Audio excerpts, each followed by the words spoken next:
Olá, bom dia. Carta aos Romanos, capítulo 8. Agora, já não existe nenhuma condenação para as pessoas que estão unidas com Cristo Jesus, pois a lei do Espírito de Deus, que nos trouxe vida por estarmos unidos com Cristo Jesus, livrou você da lei do pecado e da morte. Deus fez o que a lei não pôde fazer por causa da natureza humana, que era fraca. Deus condenou o pecado na natureza humana, enviando o seu próprio Filho, que veio na forma da nossa natureza pecaminosa, a fim de acabar com o pecado. Deus fez isso para que as ordens justas da lei pudessem ser completamente cumpridas por nós, que vivemos de acordo com o Espírito de Deus e não de acordo com a natureza humana. Porque as pessoas que vivem de acordo com a natureza humana têm a sua mente controlada por essa mesma natureza, mas as que vivem de acordo com o Espírito de Deus têm sua mente controlada pelo Espírito. As pessoas que têm a mente controlada pela natureza humana acabarão morrendo espiritualmente, mas as que têm a mente controlada pelo Espírito de Deus terão a vida eterna e a paz. Por isso, as pessoas que têm a mente controlada pela natureza humana se tornam inimigas de Deus, pois não obedecem à lei de Deus e, de fato, não podem obedecer a ela. As pessoas que vivem de acordo com a sua natureza humana não podem agradar a Deus. Vocês, porém, não vivem como manda a natureza humana, mas como o Espírito de Deus quer, se é que o Espírito de Deus vive realmente em vocês. Quem não tem o Espírito de Cristo não pertence a ele. Mas se Cristo vive em vocês, então, embora o corpo de vocês vá morrer por causa do pecado, o Espírito de Deus é vida para vocês, porque vocês foram aceitos por Deus.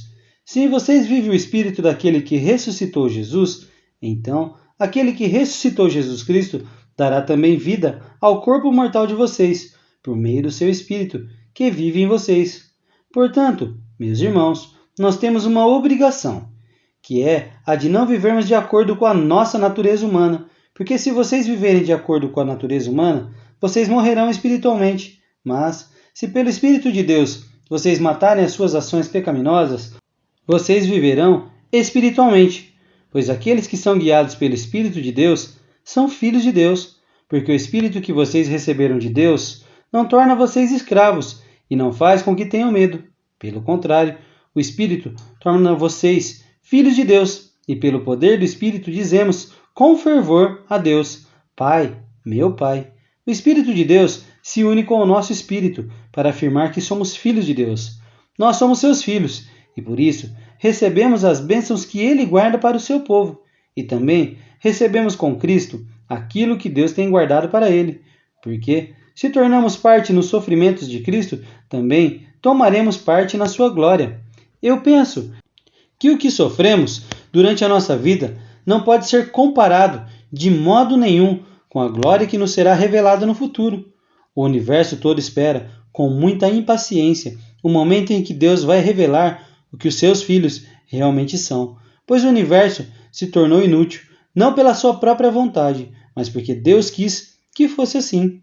Porém, existe esta esperança. Um dia, o próprio universo ficará livre do poder destruidor que o mantém escravo e tomará parte na gloriosa liberdade dos filhos de Deus, pois sabemos que até agora o universo todo geme e sofre, como uma mulher que está em trabalho de parto.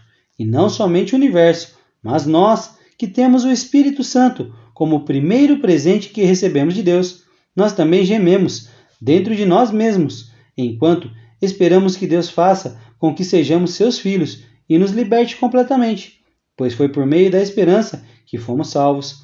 Mas, se já estamos vendo aquilo que esperamos, então isso não é mais uma esperança, pois quem é que fica esperando por alguma coisa que está vendo? Porém, se estamos esperando alguma coisa que ainda não podemos ver, então esperamos com paciência.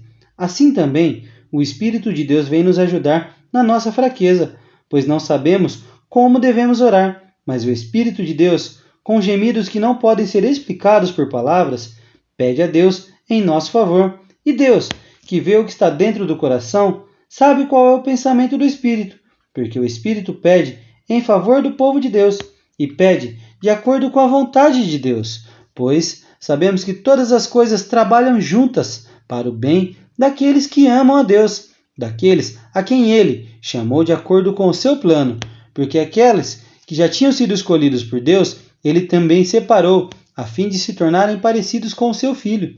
Ele fez isso para que o filho fosse o primeiro entre muitos irmãos. Assim, Deus chamou os que havia separado. Não somente os chamou, mas também os aceitou. E não somente os aceitou, mas também repartiu a sua glória com eles. Diante de tudo isso, o que mais podemos dizer? Se Deus está do nosso lado, quem poderá nos vencer? Ninguém. Porque Ele nem mesmo deixou de entregar o próprio Filho, mas o ofereceu por todos nós. Se Ele nos deu seu Filho, será que não nos dará também todas as coisas? Quem acusará aqueles que Deus escolheu? Ninguém, porque o próprio Deus declara que eles não são culpados. Será que alguém poderá condená-los? Ninguém, pois foi Cristo Jesus quem morreu, ou melhor, quem foi ressuscitado, está à direita de Deus, e ele pede a Deus em favor de nós. Então, quem pode nos separar do amor de Cristo? Serão os sofrimentos, as dificuldades, a perseguição, a fome, a pobreza, o perigo ou a morte? Como dizem as Escrituras Sagradas, por causa de ti, estamos em perigo de morte o dia inteiro. Somos tratados como ovelhas que vão para o matadouro.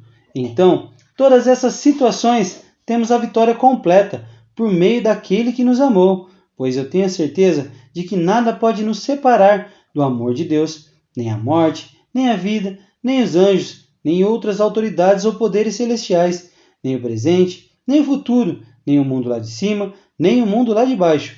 Em todo o universo não há nada que possa nos separar do amor de Deus, que é nosso por meio de Cristo Jesus, o nosso Senhor. Que Deus nos abençoe, em nome de Jesus.